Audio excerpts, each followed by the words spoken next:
Bismillah, Assalamualaikum warahmatullahi wabarakatuh. Perkenalkan, nama saya Muhammad Islam Wahid dengan NIM H071181501. Pada kesempatan kali ini saya akan menjelaskan skema kriptografi kunci publik yaitu FSA dan FSA CFT. Algoritma FSA merupakan algoritma kriptografi asimetri di mana kunci yang digunakan untuk mengenkripsi berbeda dengan yang digunakan untuk mendekripsi. Kunci yang digunakan untuk mengenkripsi disebut dengan kunci publik dan yang digunakan untuk mendekripsi disebut dengan kunci privat. Ada beberapa properti algoritma FSA. Yang pertama yaitu adalah bilangan P dan Q-nya ini merupakan bilangan prima, itu merupakan rahasia. Kemudian ada N sama dengan P kali Q, itu tidak rahasia. Kemudian ada E, ini kita pilih, ini tidak rahasia. Syaratnya itu E itu harus relatif prima dengan token N. Kemudian kita pilih D-nya, kita hitung menggunakan D kongruent dengan E inverse modulo token N. Kemudian ada M plain text, sudah pasti rahasia, dan C itu ciphertext, yaitu sudah pasti tidak rahasia. Pertama itu adalah pembangkitan kunci FSA. Kita pilih dua bilangan prima, P dan Q, ini rahasia.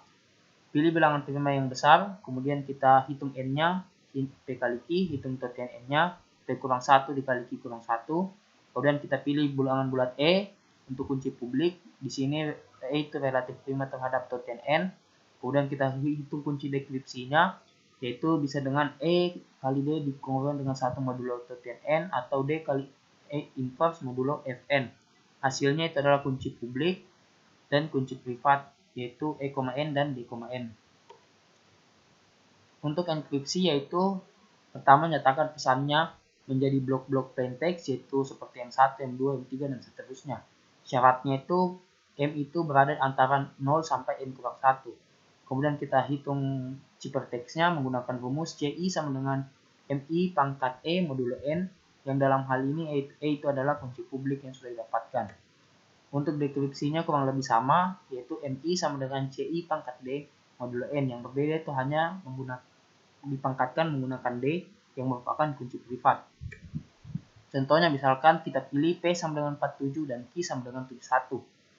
Ini merupakan bilangan prima, maka kita dapatkan N sama dengan 337 dan token N sama dengan 3220. Kita pilih kunci publik E yaitu 79. Di sini kita pilih 79 karena dia relatif prima dengan 3220. Kemudian kita hitung kunci privatnya.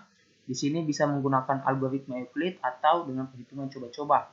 Misalkan di sini D sama dengan 1 ditambah K kali 3220 dibagi 79. Jadi K-nya ini kita mulai dari 1 sampai tak hingga, sampai pokoknya nilai D-nya itu kita dapatkan bulat. Jika dia sudah bulat maka berhenti. Nah, di sini kita sudah coba dan hasil yang kita dapatkan bilangan bulat itu adalah 1019. Dan D itu merupakan kunci privat atau dirahasiakan. Misalkan di sini ada plain text-nya hari ini, kita ubah ke dalam bentuk ASCII menjadi seperti ini. Kemudian kita pecah menjadi 3 blok, menjadi 3 digit. Ada M1, M2, M3, M4, M5, dan M6. Kenapa pada M6 ini menjadi 003? Karena pada blok 6 ini sudah tidak cukup, jadi kita tambahkan 0 di depannya. Bisa dilihat ini MI masih terletak antara 0 sampai N kurang 1. Kemudian kita lakukan enkripsi. Enkripsinya itu C1 sama dengan 726 pangkat 79 modulo 337 sama dengan 215. Nanti lakukan semuanya hingga menjadi seperti ini, kita dapatkan C-nya. Setelah kita lakukan enkripsi, kemudian kita dekripsi menggunakan kunci privat yaitu D. Di sini untuk mencarinya kita tinggal pangkatkan juga 215 pangkat 1019 modulo 337 yaitu 726. Bisa dilihat kembali dari 215 kembali menjadi 726. Nanti hasilnya akan menjadi seperti ini jika semuanya sudah dilakukan pada bloknya, dan kita ubah kembali dari ASCII menjadi teks menjadi hari ini. Selanjutnya saya akan mengimplementasikan algoritma FSA menggunakan Python.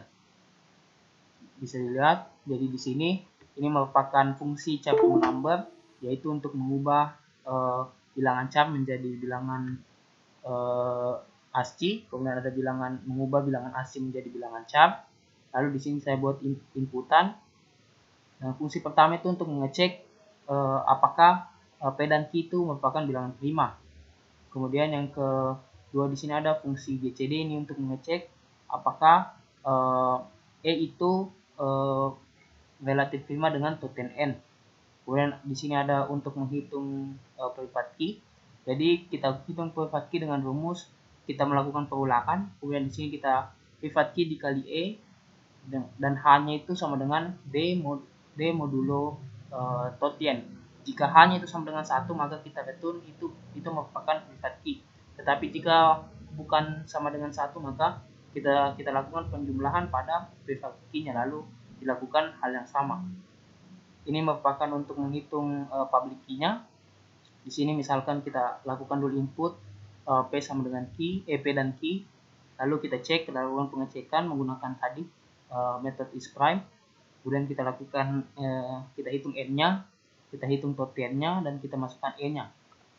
Lalu di sini kita lakukan pengecekan seperti tadi menggunakan fungsi bcd, apakah e dan token n itu sama dengan 1. Setelah sama dengan 1 didapat, kita hitung d-nya. Di sini kita hitung menggunakan fungsi private key-nya. Kemudian kita dapatkan e,n dan d,n. Lalu kita lakukan sini enkripsi. Enkripsinya sama, yaitu kita bagi di sini berdasarkan per karakter. Jadi misalkan karakternya itu aku, kita bagi berdasarkan A, dan U. Kemudian kita lakukan sesuai rumus yang diberikan tadi. Di sini kita lakukan pengulangan untuk melakukan pemangkatan. Hasilnya nanti kita ubah dari bilangan ASCII menjadi ciphertext. Kemudian nanti kita return. Untuk dekripsinya juga sama, hal yang berbeda itu kita gunakan D atau kunci privat. Contohnya misalkan di sini bisa dilihat kita input 47, P-nya, key-nya 71 dan E-nya 79. Kemudian kita dapatkan public key-nya itu 79 dan 337, private key-nya itu 19 dan 337. Kemudian kita lakukan inputan untuk pesannya. Di sini itu Indonesia yang ingin dienkripsi, diubah per karakter. Di sini menjadi 725 909. Kemudian nanti dihitung, di sini kita dapatkan enkripsinya, kemudian diubah menjadi seperti ini. Setelah diubah menjadi ciphertext, kemudian kita lakukan enkripsi menggunakan ciphertext-nya.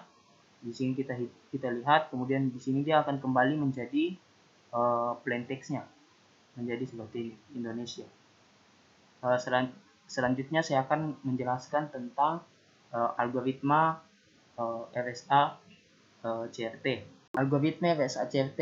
Jadi CRT merupakan teorema matematis yang berfungsi untuk membantu menyederhanakan eksponensiasi modular yang berukuran besar. Karena pada algoritma RSA ini memiliki kekurangan pada proses dekripsi, yaitu karena nilai eksponensiasinya sangat besar. Oleh karena itu digunakan CRT untuk mempermudah. Jadi untuk pembangkitan kunci RSA CRT ini agak mirip, hanya yang berbeda itu di sini ada DP, DQ, dan key inverse. Jadi sama, kita pilih P dan Q-nya itu bilangan prima, kemudian kita hitung N-nya, kemudian kita hitung token N-nya, lalu kita pilih E-nya yang relatif prima terhadap token N, di sini 3, kemudian kita hitung D-nya, di sini kita gunakan rumus E kali D modulo token N, kita dapatkan 3 dikali 11.787 modulo 17.680 itu sama dengan 1. Jadi kita dapatkan D-nya itu 11.787. Kemudian kita hitung nilai DP-nya, yaitu menggunakan rumus D modulo P kurang 1. Di sini kita dapatkan 91. Kemudian menghitung DQ-nya menggunakan D modulo Q kurang 1, kita dapat DQ-nya sama dengan 87. Kemudian kita hitung key inverse-nya. Di sini key inverse modulo P-nya itu kita dapat sama dengan 114. Kemudian kita menentukan, di sini kita dapatkan kunci publik dan kunci privatnya, yaitu 3,17947. Kita dapat kunci privatnya yaitu 91, 87, 114, 137, dan 131. Untuk enkripsinya sama dengan RSA biasa, yaitu tinggal C dipangkatkan dengan enkripsi yang didapat. Jika dipangkatkan hasilnya itu seperti ini, 8825. Nah, yang berbeda itu pada dekripsinya. Bisa dilihat di sini, kalau menggunakan RSA biasa, itu pangkatnya sangat besar, yaitu 11.787. Ini pasti akan sangat lama prosesnya. Jadi di sini pertama kita tentukan M1-nya, yaitu C pangkat DP. itulah hasilnya itu sama dengan M1 nya sama dengan 55. Kemudian kita tentukan M2 nya itu C pangkat DQ modulo Q. Kita dapatkan di sini M2 nya itu sama dengan 121. Kemudian kita hitung hanya itu sama dengan Q inverse dikali M1 kurang M2 modulo P. Hasilnya itu sama dengan 11. Lalu untuk deskripsinya kita tinggal hitung M sama dengan M2 tambah H kali Q. Di sini kita kembali lagi menjadi 1562. Lalu ada autentikasi dengan RSA. Ini merupakan proses di mana suatu pesan X ditambahkan sebuah digital signature. Hanya yang mengirim pesan yang dapat membuat signature yang sah. Jadi langkahnya itu pembuatan signature, misal buat pesan yang akan dikirim, kemudian representasikan pesan sebagai integer antara M antara 0 dan N-1, kemudian gunakan kunci rahasia untuk menghitungkan signature S, yaitu M pangkat D modulo N, kemudian dikirim signaturnya kepada penerima. Untuk memverifikasinya, kita gunakan kunci publik si pengirim, yaitu N, E, untuk menghitung integer V sama dengan S pangkat E modulo N. Lalu pisahkan pesan dari integer, kemudian hitung pesan dari informasi yang telah ditandai. Jika kedua isi pesan sama atau identik, maka signature valid. Selanjutnya saya akan melakukan implementasi untuk algoritma RSA-CRT. Saya bisa dilihat kurang lebih sama. Di sini kita buat dia fungsi isPrime, yaitu untuk mengecek apakah dia prima atau bukan, P dan Q-nya. Kemudian ada fungsi GCD, ini untuk menghitung, untuk melihat apakah E yang kita pilih itu relatif prima dengan token N. Kemudian ada di sini convert key, sama juga. Di sini kita lakukan pengulangan, kita cek private key-nya, jika dia H sama dengan 1 maka kita return, tetapi jika salah maka kita tambah lagi private key-nya, kemudian kita lakukan hal yang sama. Nah, untuk public key, mencari public key-nya ini di sini yang agak beda. Jadi pertama kita masukkan P dan Q, kita hitung itu, kita cek apakah dia prima menggunakan metode isPrime, kemudian kita hitung N-nya, kita hitung tokennya, kita tentukan E-nya, lalu dicek dulu E-nya menggunakan fungsi GCD. Jika dia relatif prima maka kita bisa mendapatkan D-nya, yaitu menggunakan fungsi convert key. Nah, untuk mencari DP-nya di sini juga kita lakukan untuk mencari DQ dan untuk mencari key inverse. Di sini untuk mencari key inverse. Lalu ini merupakan fungsi untuk mencari key inverse-nya. Nah, kemudian jika selesai kita dapatkan di sini E,N dapatkan DP, DQ, key inverse dan P dan Q-nya. Nah, untuk enkripsinya di sini sama, tinggal kita pangkatkan saja hampir sama dengan proses enkripsi RSA. Kemudian di sini, nah untuk dekripsinya di sini yang berbeda. Jadi kita menggunakan DP, DQ, inverse, P, Q dan MSG. Jadi pertama itu kita lakukan dulu rumus yang tadi itu, kita cari M1-nya. Setelah kita dapat M1, kita cari M2 lagi. Kemudian kita hitung hanya ini dapat dari Q inverse dikali M1 kurang M2 dimodulkan dengan P. Lalu hasilnya itu sama dengan M2 ditambah H dikali Q. Nah, contohnya misalkan di sini kita input P-nya 137, Q-nya 131, E-nya 3. Kemudian kita dapat seperti ini. Ini kita dapat E-nya, ini N-nya. Lalu kita dapat DP, DQ, kemudian terdapat Q inverse, kemudian terdapat P-nya dan Q-nya. Lalu di sini kita lakukan enkripsi, ini E-nya dan ini N-nya. Kemudian di sini adalah pesan yang ingin dienkripsi, itu 962. Kita dapatkan hasilnya itu 8825. Kemudian kita lakukan dienkripsi, kita masukkan yang tadi itu DP, DQ, Q inverse, P, Q dan ini pesan yang ingin dienkripsi, yaitu pesan ciphertext yang ingin didekripsi, yaitu 8825. Kita dapatkan hasilnya itu 1562. Mungkin sekian penjelasan dari saya, lebih dan kurangnya mohon dimaafkan. Wabillahi taufiq wal hidayah. Wassalamualaikum warahmatullahi wabarakatuh.